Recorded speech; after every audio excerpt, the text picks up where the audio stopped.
안녕하세요. 정영지 목사입니다. 이번 주간부터 고난주간에 들어가게 됩니다. 고난주간이라고 하는 건 예수께서 십자가를 지시러 가는 동안 일주일간의 그 고난을 얘기를 하는 것입니다. 여러분, 우리가 코로나 바이러스로 인해서 모두가 다 고난의 시간을 보내고 있습니다. 이 고난의 시간에는 우리가 예수 그리스도 십자가의 그 고난을 묵상하면서 십자가를 바라보면서 이 고난들을 잘 이겨낼 수 있기를 바랍니다. 우리 다 같이 이제 예배 시작하도록 하겠습니다. 기도하겠습니다. 하나님 아버지, 감사를 드립니다. 이번 주간이 고난 주간입니다. 예수께서 십자가를 지시고 부활하기 그 직전까지의 그 일주일간의 시간을 우리는 고난 주간으로 지켜왔습니다. 하나님, 이 고난 주간을 통하여서 이 코로나 바이러스를 잘 극복할 수 있도록 도와주시옵소서. 코로나 바이러스로 인하여서 모든 백성들이 고난을 받고 있는데 십자가를 바라보며 이 고난을 능히 이기게 하여 주시옵소서. 감사를 드리며 예수님의 이름으로 기도드리옵나이다.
성도 여러분, 이번 주간이 고난 주간입니다.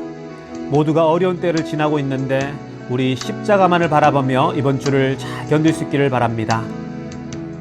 만왕의 왕 내 주께서 왜 고초당했나.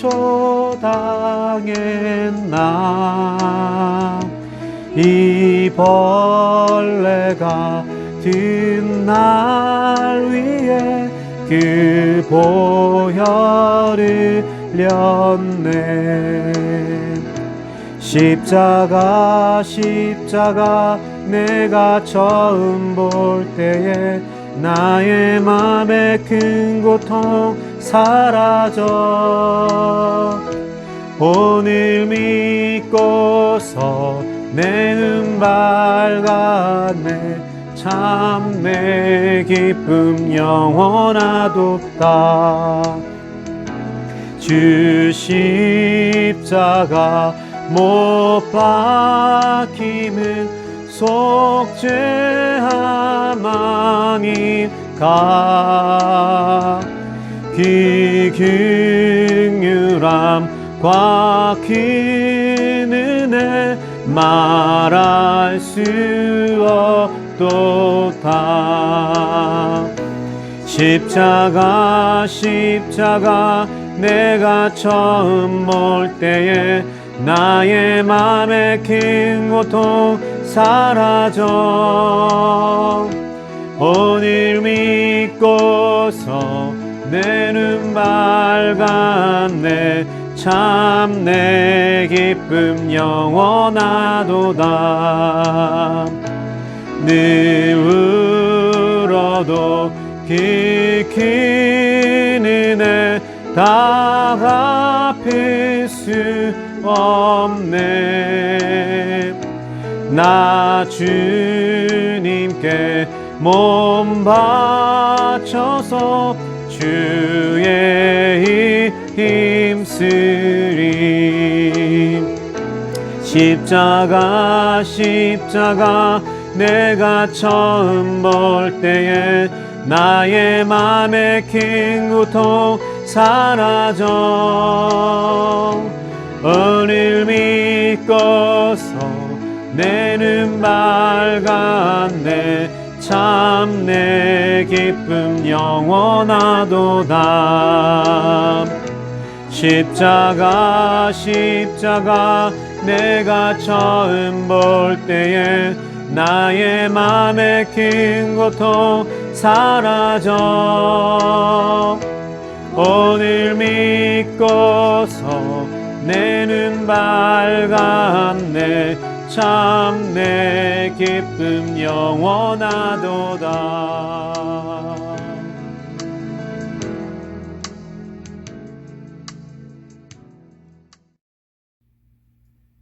오늘 우리들에게 주시는 하나님의 말씀은 마가복음 11장 15절에서 25절까지입니다. 마가복음 11장 15절에서 25절까지의 말씀, 우리 다 같이 성경책을 드시고 한 목소리로 읽도록 하겠습니다.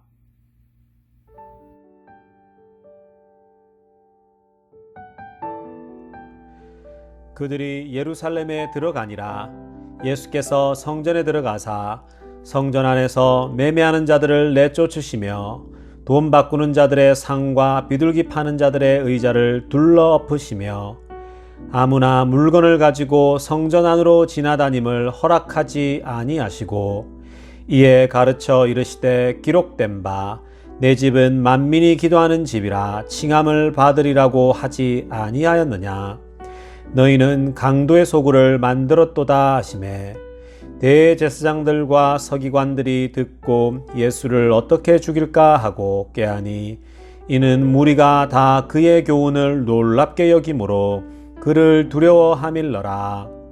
그리고 날이 저물매 그들이 성 밖으로 나가더라.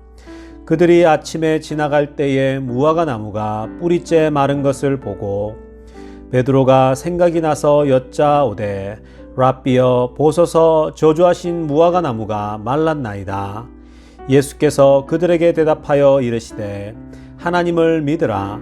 내가 진실로 너희에게 이르노니 누구든지 이 산들어 들리어 바다에 던져지라 하며 그 말하는 것이 이루어질 줄 믿고 마음에 의심하지 아니하면 그대로 되리라. 그러므로 내가 너희에게 말하노니 무엇이든지 기도하고 구하는 것은 받은 줄로 믿으라. 그리하면 너희에게 그대로 되리라. 서서 기도할 때에 아무에게나 혐의가 있거든 용서하라. 그리하여 하늘에 계신 너희 아버지께서도 너희 허물을 사하여 주시리라 하시니라. 아멘.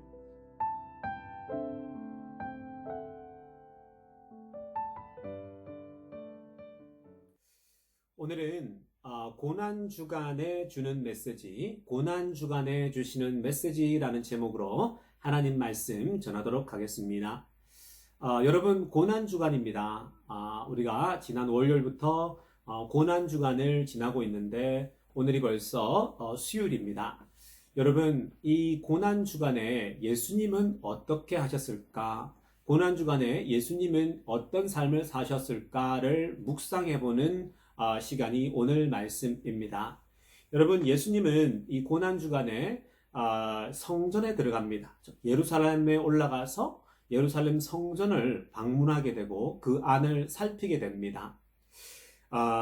예수님께서 성전에 들어서자 이 뜰 안에 보니까 장사치들이 너무 많은 거예요. 성전 안에 보니까 너무 많은 사람들이 물건을 사고 팔고 돈을 주고받고 하는 모습을 보면서 예수께서 분노를 하죠. 예수께서 그것을 다 엎어버리고 이 성전을 강도의 소굴로 만들었다면서 예수님께서 이렇게 분노하는 모습을 처음 보게 됩니다.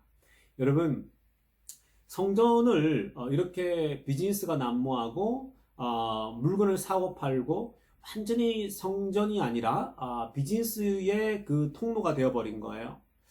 그러니까 예수님은 분노하신 것입니다. 성전은 원래 기도하는 것이고 예배하는 것이고 하나님 말씀을 듣는 곳이죠.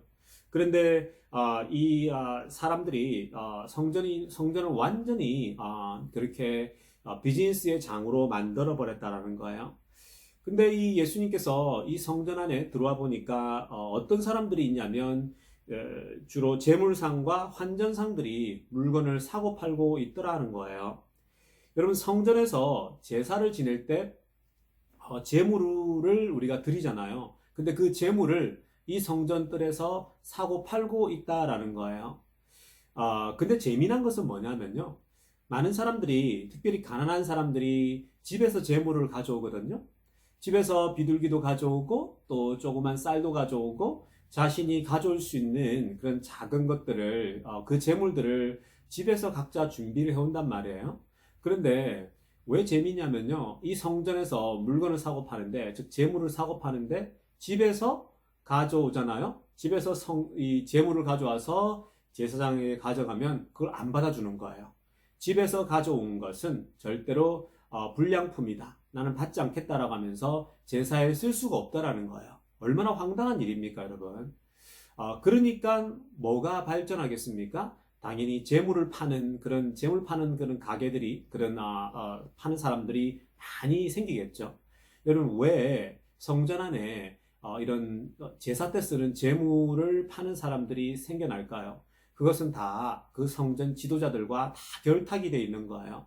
집에서 가져오는 성물들을 안 받아줘요, 고의로. 일부러 제사장들이 받아주지 않습니다. 그렇게 되면 사람들은 어디에서 재물을 얻어야겠습니까? 당연히 성전 뜰 안에 있는 그 재물을 파는 사람들로부터 돈을 주고 구입해야 되는 거예요. 그래서 이렇게 당시의 성전이 이런 식으로 돌아간 거예요. 그 영적인 지도자들과 그 성전 안에 물건을 파는 비즈니스 하는 사람들과 다 결탁이 되어져 있다라는 거예요.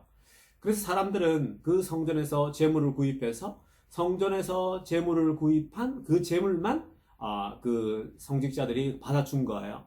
그러니까 얼마나 여러분 여기서 서로가 결탁해서 돈을 남겨 먹겠습니까? 예수님은 그걸 본 거예요.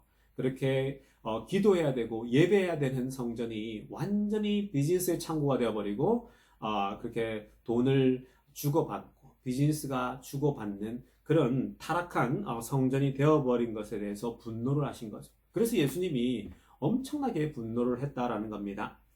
또 하나는 뭐냐면요. 그 돈을 받을 때 여러분 그 예루살렘에서 예루살렘에서 사고 팔 때는 성전세를 그 성전 화폐로만 받았어요. 즉 이게 쉽게 말하면 유대인들의 돈만 받은 거예요. 그게 무슨 말이냐면요. 당시에 원래 주된 통화는 오늘날의 달러와 또 우리나라의 원, 그 돈처럼 혹은 중국의 돈처럼 유럽의 유로화처럼 그런 주로 사용되는 돈들이 있었다고요. 그게 뭐냐면은 헬라, 즉 그리스에서 통용되는 헬라 통화가 있었고요. 또 두 번째는 뭐냐면은 그 당시 지배자들이 누굽니까? 로마 제국 아닙니까? 로마가 사용하고 있는 로마 화폐가 있었거든요. 그러니까 주로 사용되는 화폐가 뭐냐면 로마 화폐 그리고 헬라 화폐였습니다. 그런데 이 성전에서 물건을 사고 팔 때는 절대로 그 헬라 화폐와 로마 화폐를 사용할 수가 없게 된 거예요. 그렇게 되면 어떤 화폐만 사용하게 됩니까? 당연히 성전 안에서만 사용하는 성전 화폐를 따로 만들어서 사용하게 되겠죠. 여러분, 왜 이렇게 할까요? 왜 종교 지도자들과 당시의 비즈니스 사람들이 왜 그런 식으로 성전 안에서 돈을 사용할 때 헬라 화폐, 로마 화폐를 왜 사용하지 못하겠을까요? 거기에 뭐가 있냐면요. 당연히 그 환전을 쓸 때의 환전 수수료와 환전을 쓸 때의 환전율을 통해서 돈을 벌어들이는 것이죠. 즉 오늘날과 비교를 해보면 이런 것입니다. 여러분 달러를 가지고 우리가 달러가 올랐을 때 한국 돈으로 바꾸게 되면은 그 환전했을 때 차익이 생기잖아요. 또 달러가 올랐을 때 중국 돈으로 바꿨을 때에도 중국 화폐 가치가 떨어지고 달러가 올라가게 되면 어떻습니까? 그 사이에 그런 환전 수수료나 그런 어떤 차익률이 생기겠죠.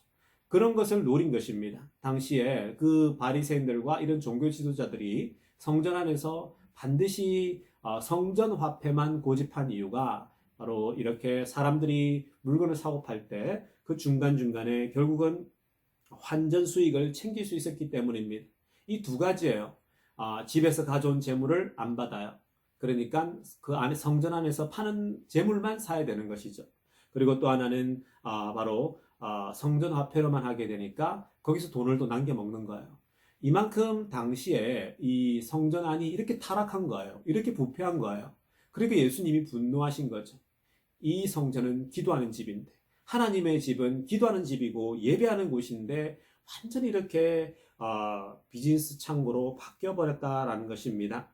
성도 여러분, 이 당시에 지금 성전 청결 사건을 하는 예수님 당시와 여러분 지금 오늘날의 종교단체들과 하나도 다를 게 없어요.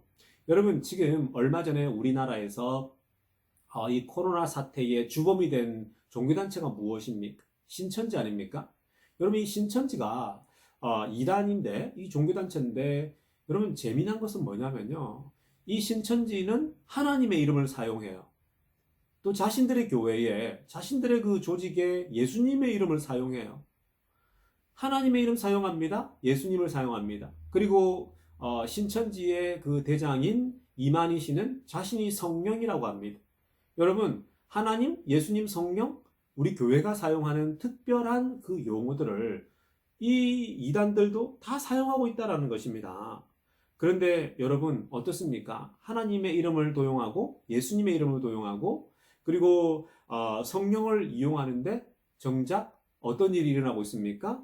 교주인 이만희 씨의 그 불을 채우고 자신들의 욕심을 채우는데 모든 그 종교단체가 움직여지고 있는 거죠. 그리고 이만희 씨와 그 가족과 신천지 안에 그 리더십들의 배를 불리고 은행 통장에 불을 불리게끔 만들어지고 있는 현상인 것입니다.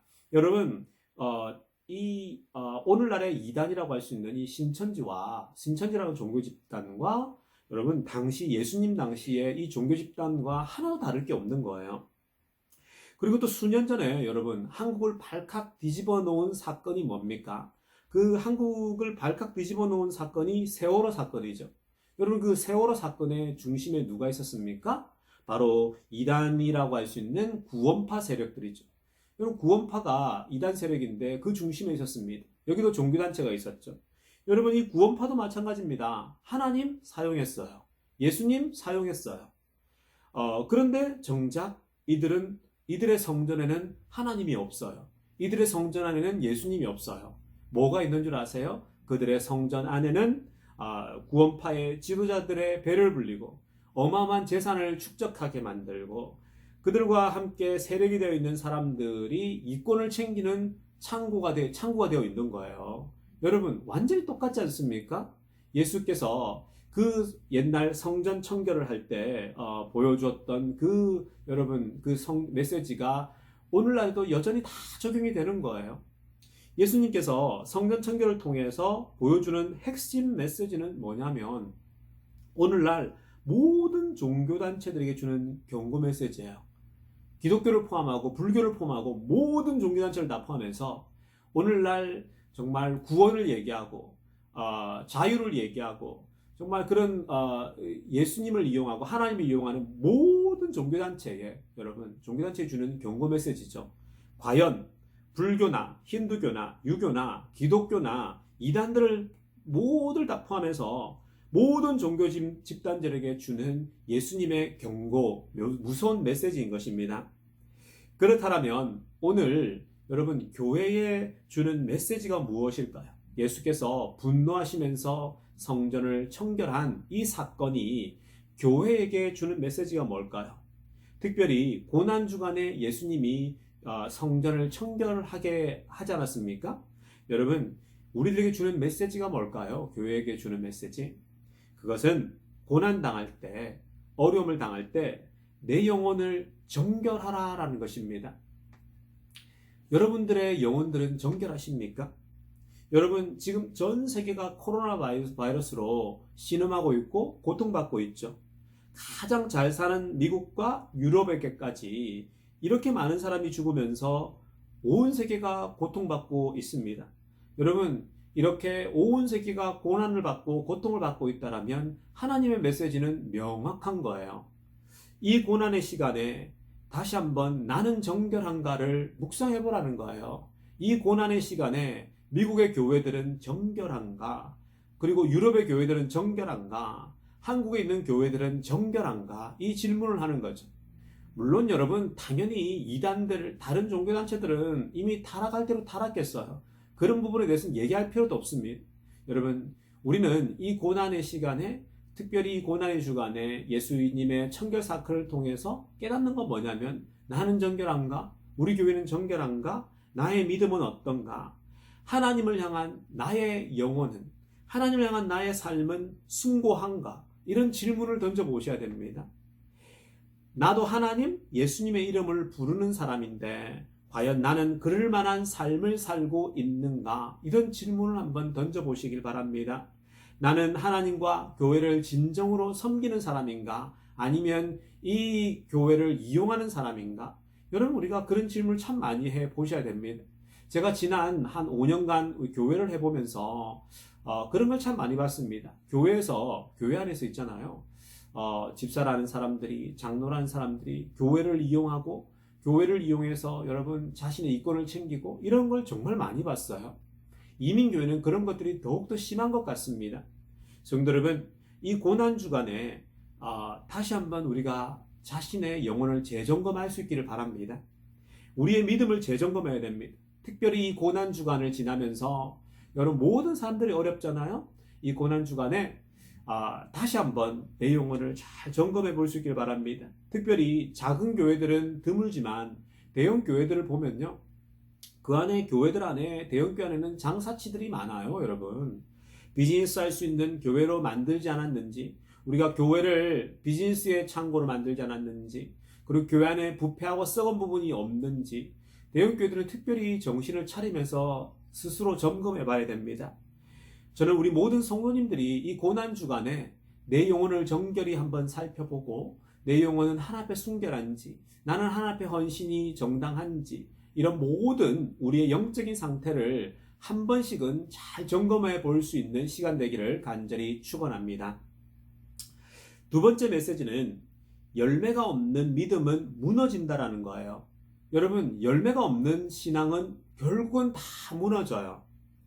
여러분 이 말씀을 가만히 살펴보면 이 성전 청결 사건을 전후로 해서 말씀을 한번 읽어보게 되면요.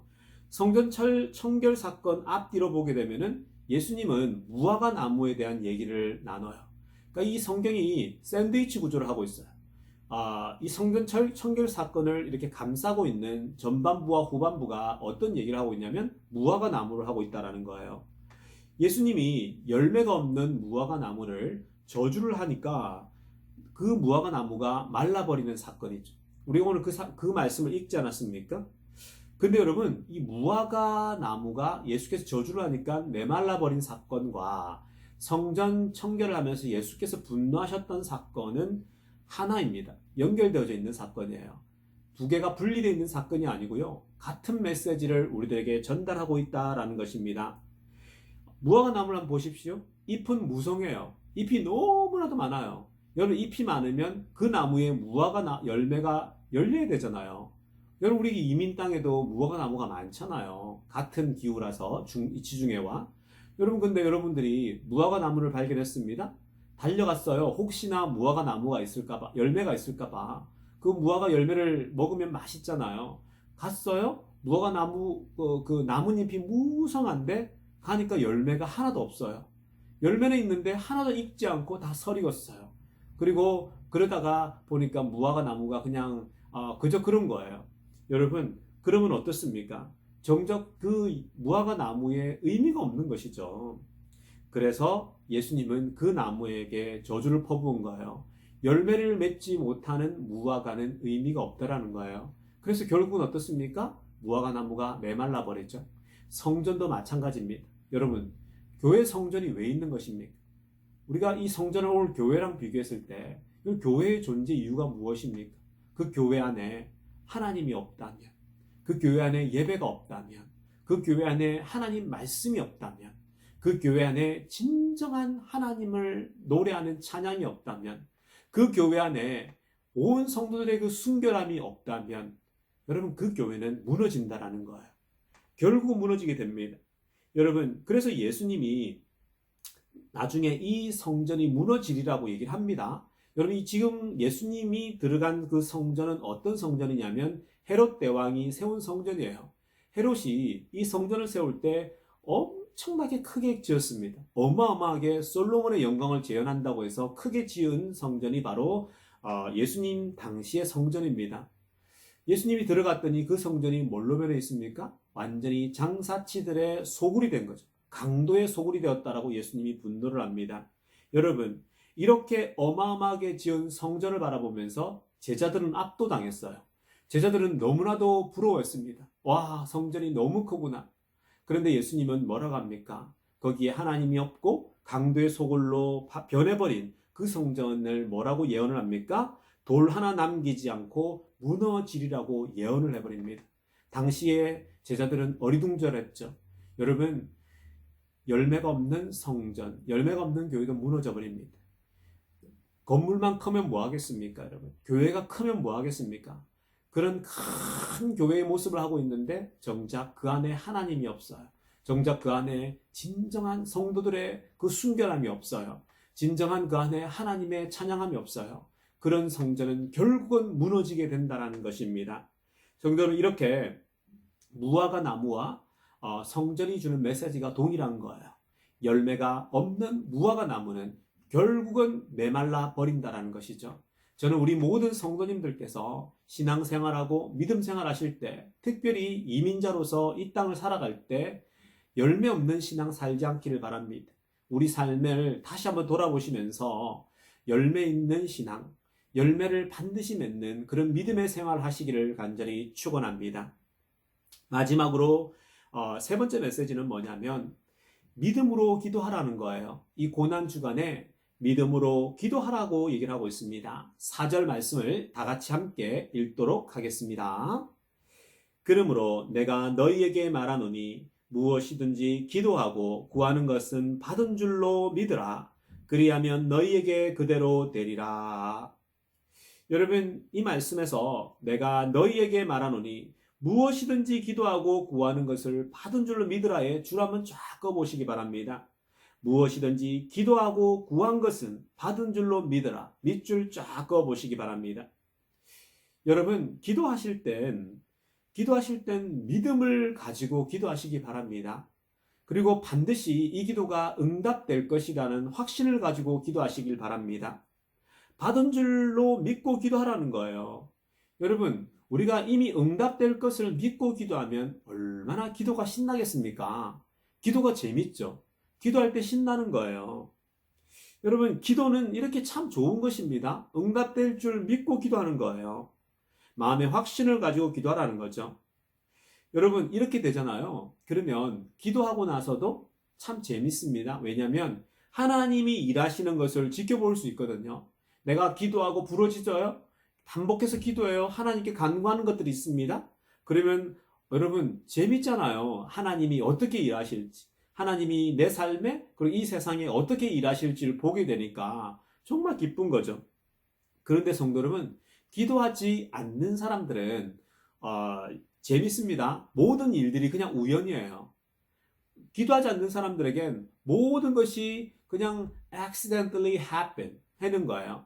coincident가 되는 겁니다. 그냥 뭐예요? 우연히 일어난 일이 되는 거죠. 또는 어떤 현상이 나타나냐면 기도하지 않는 사람들에게는 모든 것이 자신의 노력으로 되어졌다라고 생각하는 거예요. 그게 여러분 참 재밌는 거예요. 기도하지 않는 사람들은 모든 것이 내가 열심히 일해서 이렇게 일어난 거고 또 우연찮게 일어났다라고 생각할 뿐인 거죠. 근데 여러분, 기도하는 사람들의 눈에는 모든 것에 우연이 없는 거예요. 기도하는 사람들의 눈에는 하나님의 일하심이고 그러니까 그저 감사가 터져 나오는 것이죠. 여러분, 물론 이런 것은 생각하셔야 됩니다. 기도하는 사람들 중에 하나님께 벤츠 달라고 했더니 벤츠 안 주던데? 하나님께 10억 달라고 기도했더니 안 주던데? 이런 유치한 발상을 하는 사람들이 있죠. 이런 사람들은 정말 기도의 기자를 모르는 사람들이에요. 여러분, 벤츠 달라고 기도하고 10억 달라고 기도하고 뭐 그런 기도하는 사람들 있잖아요. 여러분, 이런 기도는 정말 유치하기 짝이 없는 기도 제목들입니다. 여러분, 여러분들은 그 벤츠가 없어도 살 수 있어요. 이미 여러분들이 타고 다니는 차가 있잖아요. 여러분들 10억이 없어도 당장 살 수 있어요. 죽지 않아요. 살 수 있잖아요, 여러분. 여러분, 벤츠를 달라고 10억이 달라는 기도는 정말 어이없는 기도들인 거죠. 성도 여러분, 기도하실 때는 기도할 게 얼마나 많습니까, 여러분? 이 코로나 바이러스를 지나면서 얼마나 기도할 게 많습니까? 그런 기도를 하실 때 이미 하나님이 해결하시고 들어주실 줄 믿고 기도하시길 바랍니다. 정말 여러분들이 하나하나 진심을 다해서 기도하다 보면요, 정말 여러분이 기도할 때 마음이 부유해지죠. 왜냐하면 기도하고 나면 마음이 뿌듯해지는데, 왜냐하면요, 하나님이 일하실 것이 기대가 되니까 그래요. 정말 하나님이 일하시는 게 보이죠. 여러분, 고난주간을 지나가고 있습니다. 오늘 이 고난주간을 통해서 예수님은 3가지 메시지를 주셨어요. 첫 번째는 뭐냐? 첫 번째는 자신의 신앙의 정결함을 잘 찾아보라는 거예요. 우리의 정결함을 회복해야 됩니다. 내 신앙은 정결한가? 내 믿음은 순결한가를 한번 살피시길 바랍니다. 두 번째는 뭐냐면 열매 있는 신앙생활을 하라는 거예요. 나는 내 신앙에서 열매 맺는 삶을 살고 있는가? 세 번째는 고난의 때에 기도하라고 합니다. 성도 여러분, 이 고난의 시기 때 기도하십시오. 꼭 기도하십시오. 자신의 사업이 무너지지 않도록 기도하시고, 자신의 부모님을 위해서 기도하시고, 자신의 자녀들을 위해서 기도하시기 바랍니다. 그리고 국가와 민족을 위해서 기도하시기 바랍니다. 이 고난의 때에 기도의 끈을 놓치지 마십시오. 지금 절박한 것들이 있잖아요. 포기하지 말고 기도하십시오. 기도할 때는 확신을 가지고, 하나님이 해결해 주신다는 확신을 가지고 기도할 수 있는 모든 성도님들 되시기를 간절히 축원합니다. 기도드리겠습니다. 하나님 아버지, 감사합니다. 하나님, 우리가 지금 고난주간을 지나고 있습니다. 근데 마침 이 고난주간에 코로나 바이러스로 인해서 모두가 다 고난의 시간을 지나고 있습니다. 아픔의 시간을 지나고 있습니다. 하나님, 이 고난의 시간을 지날 때에 우리가 이번 한 주간만이라도 내 영혼이 정결한가, 나의 신앙이 순결한가를 다시 한번 생각하고 재점검하게 하여 주시옵소서. 또 하나님 아버지, 우리가 기도할 때에 정말 하나님, 정말 믿음 있는 열매 있는 신앙생활을 하게 해달라고 기도하게 하여 주시옵소서. 우리의 삶에 열매가 맺히는 신앙 되게 하여 주시옵소서. 그리고 하나님 아버지, 우리가 이 고난의 때에 더욱더 기도하는 인생 되게 하여 주시옵소서. 기도할 땐 이미 받은 줄로 믿고 기도하게 하여 주시옵소서. 확신을 가지고 기도할 때에 그 기도가 응답되어지는 것을 우리 눈으로 똑똑히 쳐다볼 수 있는 그러한 은혜로운 시간 다 되게 하여 주시옵소서. 감사를 드리며 우리 주 예수님의 이름으로 기도드리옵나이다.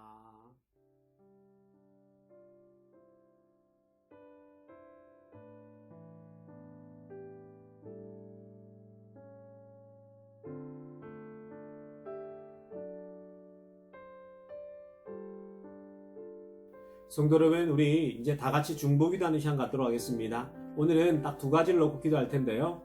첫 번째는 오늘 말씀의 메시지처럼 고난주간에 또 고난을 지날 때에 기도하라고 했잖아요. 또 기도할 때는 이미 응답되어진 줄 믿고 기도하라고 했습니다. 우리가 첫 번째 기도할 것은 이 고난의 때를 지나가고 있는데 우리가 십자가를 바라보며 소망이 잃지 않고 어려움을 잘 극복해 나갈 수 있도록, 그리고 재정적인 어려움을 겪는 사람들이 이 재정 때문에 쓰러지지 않고 절망하지 않게 해달라고 우리가 기도했으면 좋겠습니다. 그래서 우리 가족과 온 여러분, 우리 비엔드 교인들이 이 고난의 시간을 기도하며 잘 이겨낼 수 있도록 함께 동성으로 기도하는 시간 갖도록 하겠습니다. 하나님 아버지, 그렇습니다. 하나님, 우리가 지금 정말 이 코로나 바이러스로 인해서 힘든 시간들을 다들 지나고 있습니다. 근데 마침 이번 주간이 고난주간입니다. 예수께서도 이 고난주간 십자가를 지기까지 정말 십자가를 지시면서 어려운 시간, 힘든 시간, 고난의 시간을 지났습니다. 그런데 예수께서는 정말 이 시간 동안 기도하며 지나라고 말씀하고 있습니다. 기도할 때엔 확신을 가지고 이미 응답되어진 줄 믿고 기도하라고 말씀하셨는데, 하나님 아버지, 우리가 정말 그렇게 기도하며 나아갑니다. 이미 우리가 구하고 간구하는 것들을 주님께서 응답해 주실 줄 믿고 기도하며 나아갑니다. 하나님, 특별히 우리 비엔드 교인들이 잘 이 어려움들을 극복하게 하여 주시옵소서. 정말 답답하고 마음이 정말 힘들 때에도 하나님 정말 하나님 예수 그리스도의 십자가를 바라보며 하나님 이겨내게 하여 주셨어서 특별히 우리 비엔드 교인들 가운데 재정적으로 어려움을 겪는 사람들이 있습니까? 하나님 아버지 이 재정의 어려움들을 하나님이 해결해 주시고 부족한 부분들을 채워 주시옵소서. 우리 비엔드 교인들이 한 사람도 재정적인 어려움 겪지 않도록 붙잡아 주시고 오히려 이 고난의 때에 기도하며 하나님이 채워주는 것을 경험하고 만나는 그런 모든 은혜로운 시간 다 되게 하여 주시옵소서. 감사를 드리며 예수님의 이름으로 기도드리옵나이다. 우리 계속해서 이제 마지막 거 하나 기도할 텐데요. 지금 우리가 많이 기도하고 있는 것처럼 이제 뉴욕도 그렇고 또 LA도 그렇고 미국 전체에 이 캘리포니아에 오늘도 보니까 캘리포니아 주지사가 이제 정점을 찍고 있다고 그 그래프가 커브가 이제 밑으로 떨어질 것 같다라고 예상을 하지 않습니까? 여러분 이렇게 우리가 기도하면 됩니다. 기도하면 더 빨리 이 바이러스 사태가 사라질 것입니다. 모든 것이 정상으로 돌아올 것입니다. 기도하실 때 하나님 속히 이런 일이 오게 하여 주십시오. 하나님 이제는 우리가 모두가 회개하오니 정말로 이 미국 땅에 바이러스를 스탑시켜 달라고 이 시간 우리가 정말 함께 통성으로 기도하는 시간 갖도록 하겠습니다. 하나님 아버지 그렇습니다. 정말 오늘 또 어제 좋은 소식들이 들려옵니다. 아버지 하나님 그러나 우리가 더욱더 기도합니다. 이 바이러스가 멈추게 하여 주시옵소서. 이 미국 땅을 신음하게 하고 있는 이 바이러스가 빨리 속히 멈추어서 모든 사람들이 또 모든 일들이 정상적으로 돌아가게 하여 주시옵소서. 하나님 아버지 정말 한 사람도 아버지 하나님 이 바이러스 때문에 신음하지 않고 고통받지 않게 해주시고 오히려 아버지 하나님 이 기간을 통하여서 모든 사람들이 내 영혼의 정결함을 깨닫게 해주시고 또 열매 맺는 신앙을 다시 한번 점검하는 시간 되게 하여 주시옵소서. 하나님 아버지 정말 이 모든 이 미국 땅과 또 아버지 하나님 정말 이 전 세계를 어렵게 하는 바이러스가 하나님 정말 하루빨리 스탑되게 하여 주시옵소서. 주님의 자비가 필요합니다. 주님의 은혜가 필요합니다. 멈춰주게 하셔서 아버지의 모든 것이 정상으로 돌아갈 수 있는 은혜 허락하여 주시옵소서. 감사를 드리며 예수님의 이름으로 기도드리옵나이다.